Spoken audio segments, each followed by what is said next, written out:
Hi guys, welcome back on my channel and welcome back to this new video.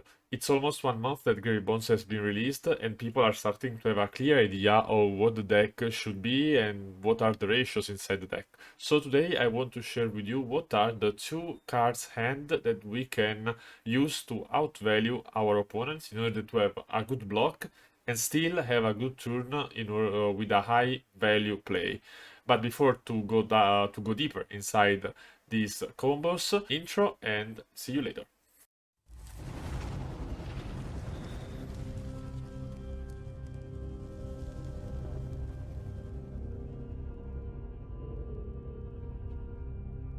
Many people think that Grey Bones it's a deck that doesn't block very well, and in some ways this is true.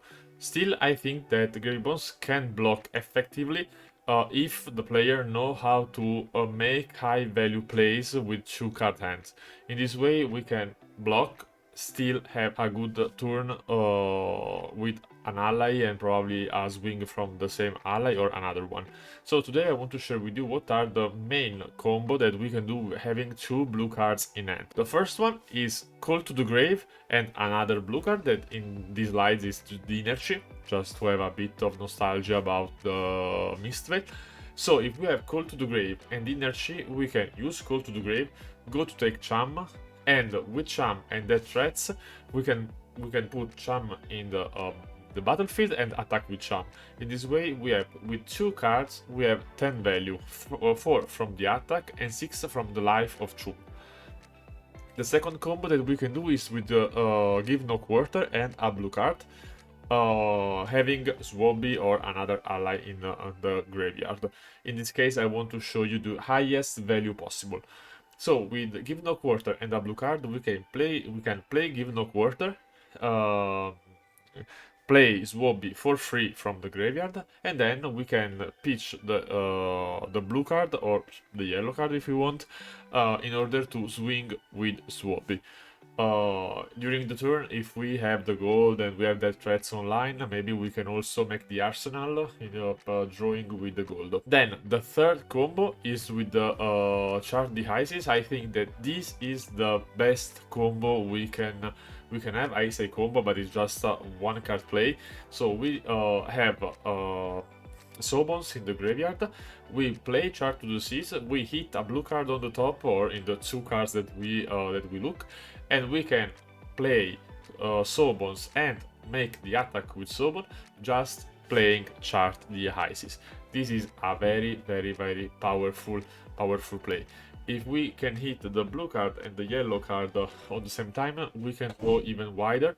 But I think that this is the base, and make a 9 value with one card, it's absolutely broken. And the last combo that I want to talk about is using the blue swell with a blue card in order to make the attack with the swell, pitching 3, so we are 2 floating, hit the blue on top, so we have 5 pitch floating, and we can summon and attack with Swabby. In this case, we have an 11 value with 2 cards. So I think that these 4 are the main combos that a Gravy Bones player have to master in order to make an effective play during the match. Still, there are one combo I think that doesn't involve the blue cards directly, and it's the double ship combo. It's very basic.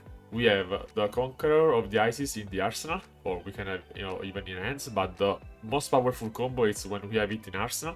So we can have Conqueror, the Shift to Water Sloop, and then if we have the ally on the board, we can have even the attack with the ally. So we have 8, 6, and 6 for a 22 of value out of 5 cards, so it's 4.1, 4.2 for per card.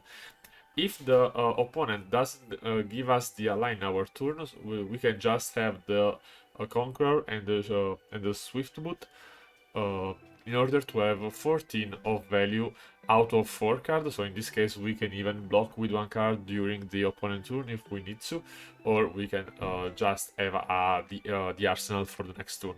Last but not least, I want to suggest you one spicy card that I'm trying in these days, and I'm I think that is very a very good card, and probably we have to consider to put this in the main deck. And I want to hear about you in the comment if you think that can be a good card. And I'm talking about looking for scrap. Um, this is a spicy card. No, no one played. I'm just trying out because I think that can be useful in order to use our one attack cards that are in the graveyard. And the main reason in order to play it are the following.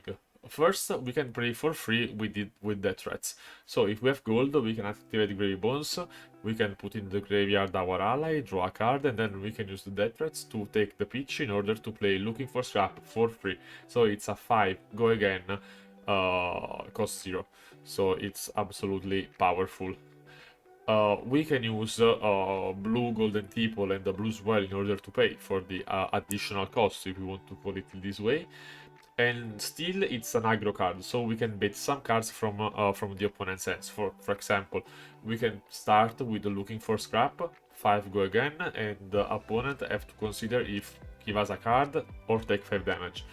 Probably if he or she can, will take 5 damage, but if the opponent cannot take 5 damage, we take 1 card, and then we can continue with our combo. So maybe we can have the Conqueror, we can have the Ally, so we can go on with our chain link. Last reason to try out Looking for Scrap is because we can go wider on the golden tipple chain. So we can play golden tipple, Looking for Scrap, and are 6-8 damage on the board, and then we can summon the ally, and then we can attack with the ally. So it's a wider chain link. This can be very useful even in the mirror matchup. So I think that you can consider it, just try out, and if there is some reason that you think that it's not a good card for Grave Bones, please just write it down, because I think that it's a good card, and I want to hear some people that say no, it's not good, because in order to have a complete idea about this card. So guys, thank you for being here until the end, and I hope you a good week, and see you on the next video. Bye bye.